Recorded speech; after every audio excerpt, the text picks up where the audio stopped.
ഇന്ന് ഉണ്ടാക്കാൻ പോകുന്നത് ഒരു ജനറേറ്ററാണ്. ഇതാണ് നമ്മുടെ ജനറേറ്റർ. അപ്പോൾ എൻ്റെ എയ്റോപ്ലെയിൻ്റെ എഞ്ചിൻ വെച്ചാണ് ഈ ജനറേറ്റർ ഞാൻ ഉണ്ടാക്കിയിരിക്കുന്നത്. ഇതിൽ നമുക്കൊരു 60 വോൾട്ട് വരെ ഔട്ട്പുട്ട് കിട്ടും. അപ്പോൾ ഇതെങ്ങനെ ഉണ്ടാക്കുന്നതെന്നും ഇതെങ്ങനെ പ്രവർത്തിക്കുന്നതെന്നുള്ള വീഡിയോ നിങ്ങൾക്ക് കാണിച്ചു തരാം. അപ്പോൾ നമുക്ക് നേരെ അതിൽ വീഡിയോയിലിട്ടു. ഫ്രണ്ട്സ്, അപ്പോൾ എൻ്റെ ഇരിക്കുന്ന എയ്റോപ്ലെയിൻ്റെ എഞ്ചിൻ ഇതാണ്. ഈ മോഡലിൻ്റെ പേര് OS-LA25 എന്നാണ്. അപ്പം ഇത് നമ്മൾ സാധാരണ റേഡിയോ കൺട്രോൾഡ് എയ്റോപ്ലെയിൻ യൂസ് ചെയ്യുന്ന എഞ്ചിനാണ്. ഇതാണ് എഞ്ചിൻ്റെ സ്പീഡ് കൺട്രോൾ ചെയ്യുന്ന ആക്സിലേറ്റർ. ഇതുവഴി നമുക്ക് സ്പീഡ് കൂട്ടിയാൻ കുറയ്ക്കുകയൊക്കെ ചെയ്യാം. ഇനി നമുക്ക് എഞ്ചിനും ഫ്യൂവൽ ടാങ്കും ഒക്കെ പിടിപ്പിക്കാൻ ഇതേപോലെ ഒരു പ്ലാറ്റ്ഫോം ഞാൻ തടിയിൽ ഉണ്ടാക്കിയെടുത്തിരിക്കുകയാണ്. അപ്പം നമുക്ക് ഇതിലോട്ടാണ് എഞ്ചിനും മോട്ടറും ഫ്യൂവൽ ടാങ്കും എല്ലാം പിടിപ്പിക്കേണ്ടത്. ഇനി നമുക്ക് എഞ്ചിൻ നമ്മുടെ പ്ലാറ്റ്ഫോമിലോട്ട് വെച്ച് പിടിപ്പിക്കാൻ പോവാണ്. അപ്പം നമുക്ക് ഈ ഒരു ഭാഗത്തായിട്ട് വെച്ച് ഞാനിപ്പോൾ സ്ക്രൂ ചെയ്ത് ടൈറ്റ് ചെയ്ത് കൊടുക്കാൻ പോവാണ്. അപ്പോൾ നമ്മുടെ എഞ്ചിൻ ആയതുകൊണ്ട് തന്നെ നല്ല അപകട സാധ്യതയൊക്കെ കൂടുതലാണ്. അതുകൊണ്ട് ഇത് നന്നായിട്ട് സ്ക്രൂ ചെയ്ത് വെച്ചില്ലെങ്കിൽ എഞ്ചിൻ സ്റ്റാർട്ടാകുമ്പോൾ ചിലപ്പോൾ എഞ്ചിൻ വൈബ്രേഷൻ കാരണം ഊരിപ്പോകാൻ ചാൻസ് ഉണ്ട്. അപ്പോൾ നന്നായിട്ട് ടൈറ്റ് ചെയ്ത് വെക്കാൻ പോവാണ്. നമ്മുടെ എഞ്ചിൻ ഇപ്പം നമ്മൾ നന്നായിട്ട് ടൈറ്റ് ചെയ്ത് ഉറപ്പിച്ച് വെച്ചിട്ടുണ്ട്. ഞാനിവിടെ ഒരു സൈക്കിളിൻ്റെ കമ്പി ഇതുപോലെ വളച്ചെടുത്തിരിക്കുകയാണ്. ഇനി നമുക്ക് ആ കമ്പി നമ്മുടെ ആക്സിലേറ്ററിലോട്ട് കണക്ട് ചെയ്ത് കൊടുക്കണം. എന്നാൽ മാത്രമേ നമുക്കത് സ്പീഡ് കൺട്രോൾ ചെയ്യാൻ പറ്റത്തുള്ളൂ.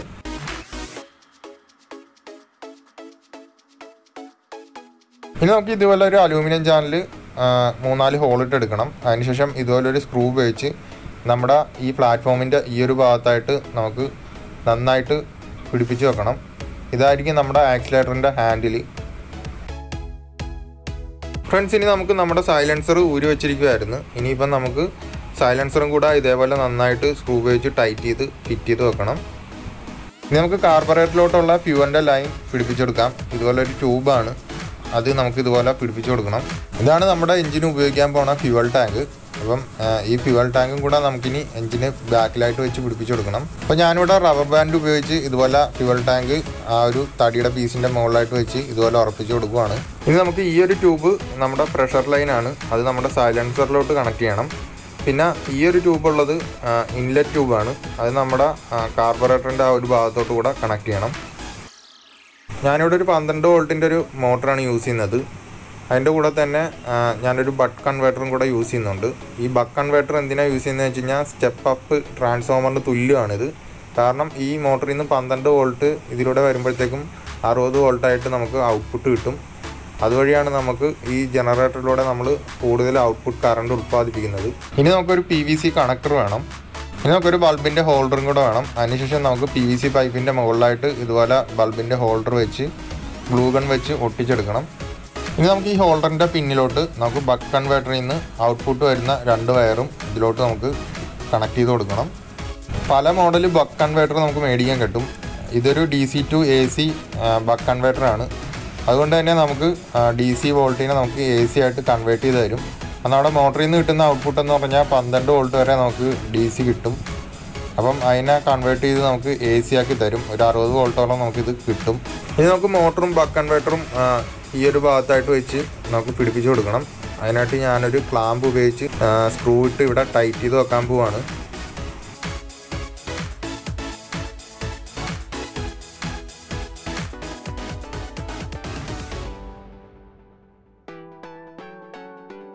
നമ്മുടെ ക്ലാമ്പ് കുറച്ച് ലൂസാണ്. അതിനായിട്ട് ഞാൻ ഇതേപോലെ 2 വാഷർ ഉപയോഗിച്ച് അതിൻ്റെ ആ ഗ്യാപ്പിലോട്ട് കയറ്റി വെച്ചൊന്ന് മോട്ടറിനെ ടൈറ്റ് ചെയ്ത് നിർത്തുവാണ്.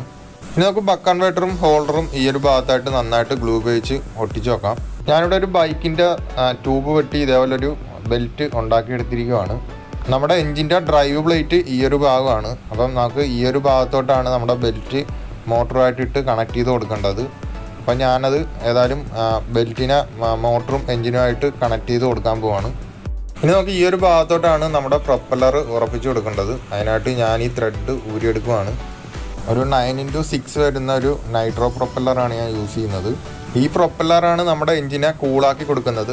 കാരണം നമ്മുടെ എഞ്ചിൻ ഹൈ RPM കറങ്ങുമ്പോഴത്തേക്കും എഞ്ചിൻ നന്നായിട്ട് ഹീറ്റാകാൻ ചാൻസ് ഉണ്ട്. അപ്പം ഈ പ്രൊപ്പല്ലറിൽ നിന്ന് കിട്ടുന്ന കാറ്റ് വഴിയാണ് എഞ്ചിൻ കുറേയൊക്കെ കൂളാകുന്നത്.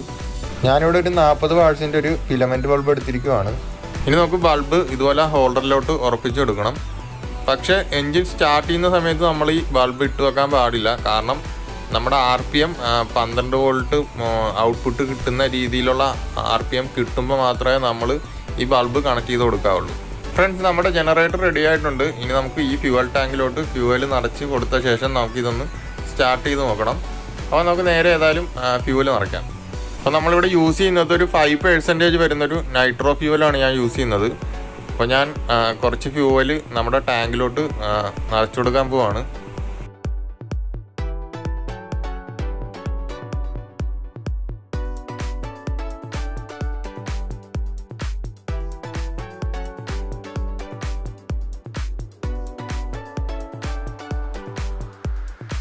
ഞാനപ്പോൾ എഞ്ചിനിലോട്ട് ഫ്യൂവലൊക്കെ നിറച്ച് റെഡിയാക്കി വെച്ചിരിക്കുകയാണ്. ഇനി നമുക്കൊന്ന് സ്റ്റാർട്ട് ചെയ്ത് നോക്കാം.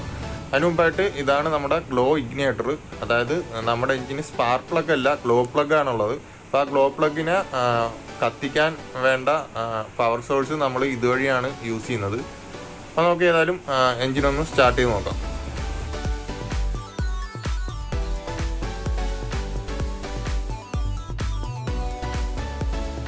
നമുക്കിനി ഒരു 1.5 ഈ നീഡിൽ തിരിച്ചു വെക്കണം. അതിനുശേഷം നമ്മുടെ ത്രോട്ടിൽ ഫുള്ള് ഓപ്പൺ ചെയ്ത് വെച്ചിട്ട് നമുക്ക് കൈകൊണ്ട് ആ ഒരു എയർ എടുക്കുന്ന ഭാഗം കൈകൊണ്ട് അടച്ചു പിടിച്ച് ഇതുപോലെ 3-4 പ്രാവശ്യം കറക്കി കൊടുക്കണം. അപ്പോൾ ഫ്യൂവൽ നന്നായിട്ട് എഞ്ചിനുള്ളിലോട്ട് കയറും. അടിക്കാൻ പോകണം, ചൂട്ടായിക്കൊണ്ടിരിക്കണം.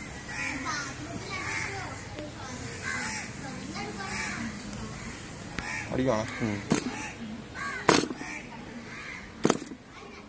എൻ്റെ കാര്യം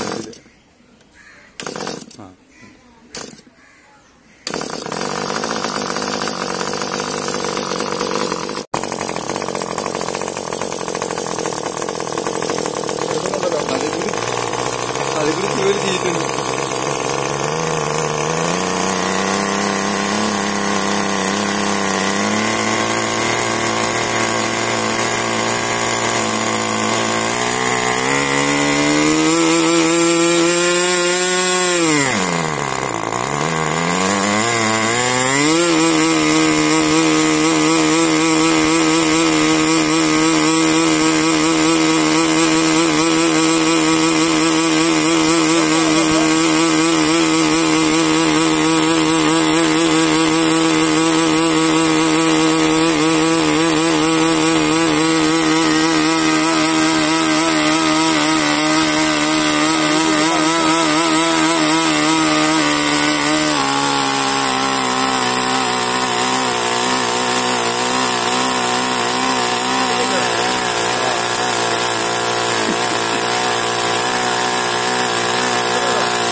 അപ്പോൾ ഇന്നത്തെ വീഡിയോ എല്ലാവർക്കും ഇഷ്ടപ്പെടുന്നു വിചാരിക്കുന്നു. ഇഷ്ടപ്പെട്ടെങ്കിൽ നിങ്ങൾ തീർച്ചയായിട്ടും ലൈക്ക് ചെയ്യണം, കമന്റ് ചെയ്യണം, മാക്സിമം വീഡിയോസ് ഒക്കെ ഷെയർ ചെയ്യണം. പുതിയതായിട്ടാണ് ആരെങ്കിലും ചാനൽ വീഡിയോസ് ഒക്കെ കാണുന്നത് തീർച്ചയായിട്ടും ചാനൽ സബ്സ്ക്രൈബ് ചെയ്യണം. അപ്പോൾ നമുക്ക് അടുത്ത വീഡിയോ കാണുന്നവരേക്കും ബൈ.